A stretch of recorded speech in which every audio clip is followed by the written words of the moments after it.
The eighth commandment, you shall not bear false witness against your neighbor. Over and above our own body, spouse, and temporal possessions, we still have another treasure, honor and good reputation. Proverbs 22:1. We cannot do without those, for it is intolerable to live among people in open shame and general contempt.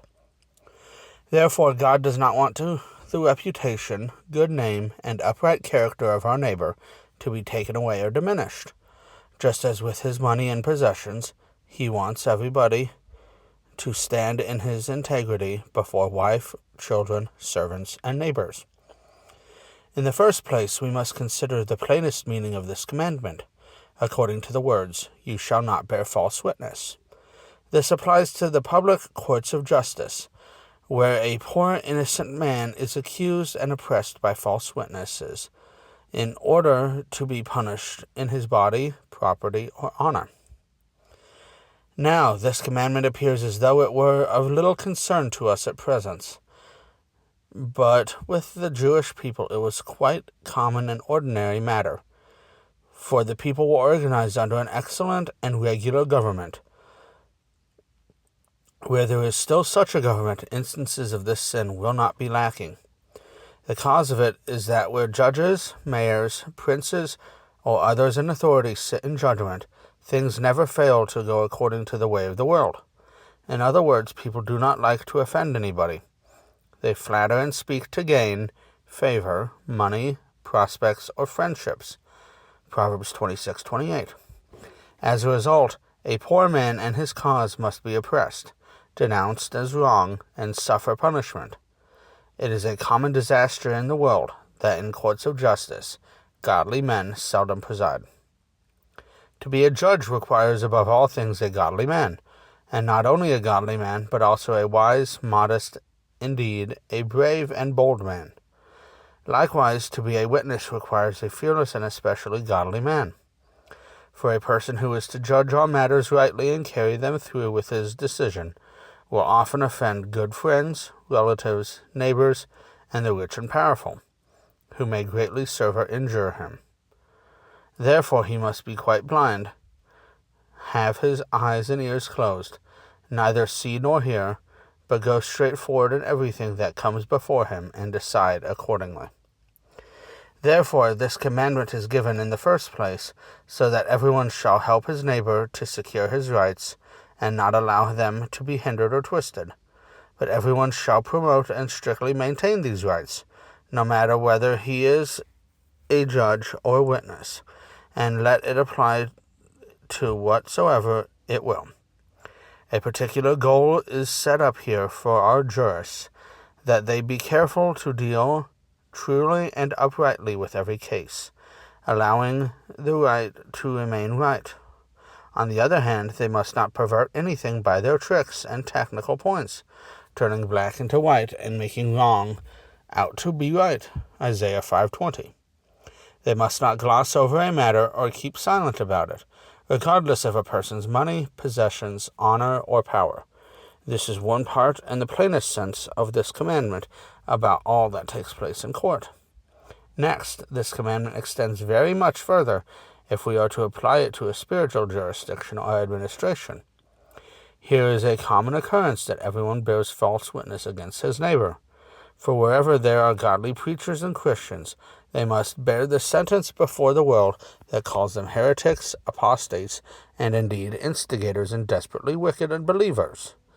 Besides, God's word must suffer in the most shameful and hateful manner, being persecuted, blasphemed, contradicted, perverted, and falsely quoted and interpreted.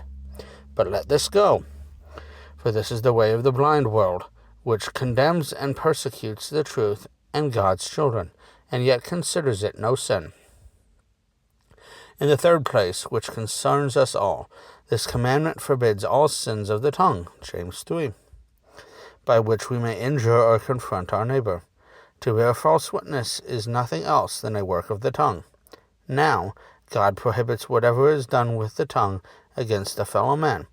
This applies to false preachers with their doctrine and blasphemy, false judges and witnesses with their verdict, or outside of court by lying and speaking evil.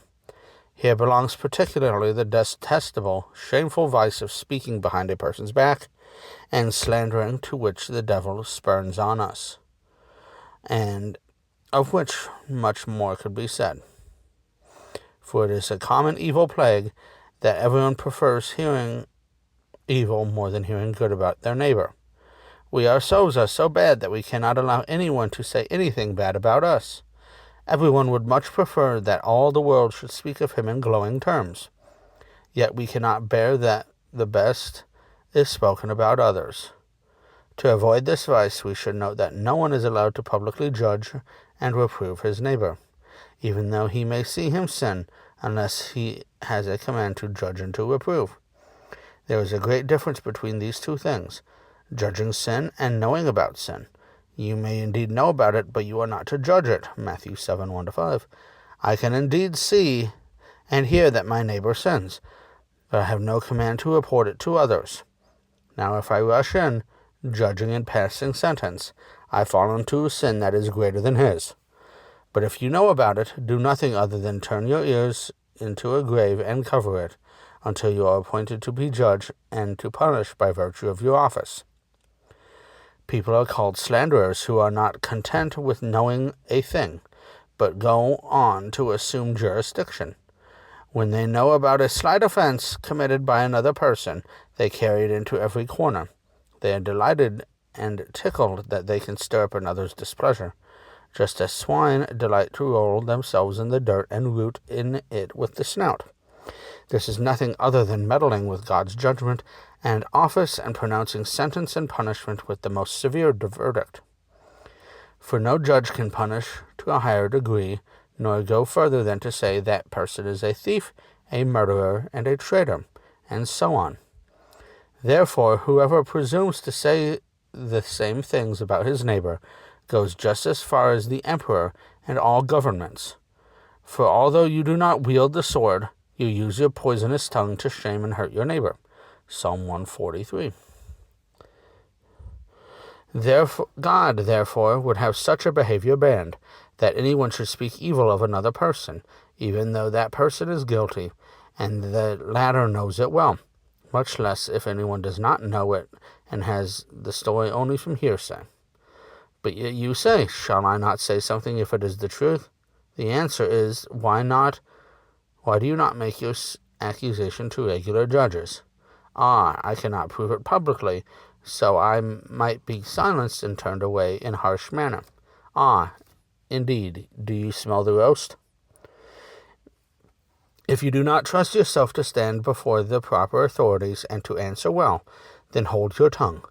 But if you know about it, know it for yourself and not for another. For if you tell the matter to others, although it is true, you will look like a liar, because you cannot prove it. Besides, you are acting like a rascal.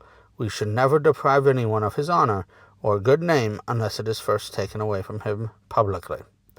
False witness, then, is everything that cannot be properly proved. No one shall make public or declare for truth what is not obvious by sufficient evidence. In short, whatever is secret should be allowed to remain secret. 1 Peter 4:8. Or at any rate should be secretly rebuked, as we shall hear. Therefore, if you meet an idle tongue that betrays and slanders someone, contradict such a person promptly to his face. Proverbs 10:31. So that he may blush. Then many a person will hold his tongue who otherwise would bring some poor man into bad repute, from which he would not easily free himself. For honor and a good name are easily taken away, but not easily restored. Proverbs 22:1. So you see that it is directly forbidden to speak any evil of our neighbor. However, this civil government, preachers, father, and mother are not forbidden to speak out. That is based on the understanding that this commandment does not allow evil to go unpunished. Now in the fifth commandment, no one is to be injured in body, and yet Master Hans, the executioner, is excluded from this rule. By virtue of his office, he does his neighbor no good, but only evil and harm. Nevertheless, he does not sin against God's commandment. God has reserved punishment for his own good pleasure. And God has instituted that office of his own account, as he threatens in the first commandment. In the same way, although no one has personal right to judge and condemn anybody, yet if those who serve in offices of judgment fail to judge, they sin just as surely as the person who would act on his own accord without such an office. For in matters of justice, necessity requires one to speak of the evil, to prefer charges, to investigate, and to testify. This is no different from the case of a doctor who is sometimes compelled to examine and handle the private parts of a patient whom he is to cure. In the same way, governments, father and mother, brothers and sisters, and other good friends are under obligation to one another to rebuke evil whenever it is needful and profitable. Luke 17:3. The true way in this matter would be to keep order in the gospel. In Matthew 18:15, Christ says, "If your brother sins against you, go and tell him his fault between you and him alone." Here you have a precious and excellent teaching for governing well with the tongue, which is to be carefully kept against this detestable misuse. Let this, then, be your rule, that you do not quickly spread evil about your neighbor and slander him to others. Instead, admonish him privately that he may amend his life. Likewise, if someone reports to you what this person has done, teach him too to go and admonish that person personally, if he has seen the deed himself. But if he has not seen it, then let him hold his tongue. You can learn of the same thing also from the daily government of the household. When the master of the house sees that the servant does not do what he ought, he admonishes him personally. But if he were so foolish as to let the servant sit at home and went onto the streets to complain about him to his neighbors, he would no doubt be told, "You fool, how does this concern us? Why don't you tell it to the servant?" Look, that would be acting quite brotherly, so that the evil would be stopped, and your neighbor would retain his honor. As Christ also says in the same place, "If he listens to you, you have gained your brother." Matthew 18:15. Then you have done a great and excellent work. For do you think it is a small matter to gain a brother? Let all monks and holy orders step forth, with all their works melted together into one mass, and see if they can boast that they have gained a brother. Further, Christ teaches, but if he does not listen, take one or two others along with you, that every charge may be established by the evidence of 2 or 3 witnesses. Matthew 18:16. So the person concerned in this matter must always be dealt with personally, and must not be spoken of without his knowledge. But if that does not work, then bring him publicly before the community, whether before the civil or church court.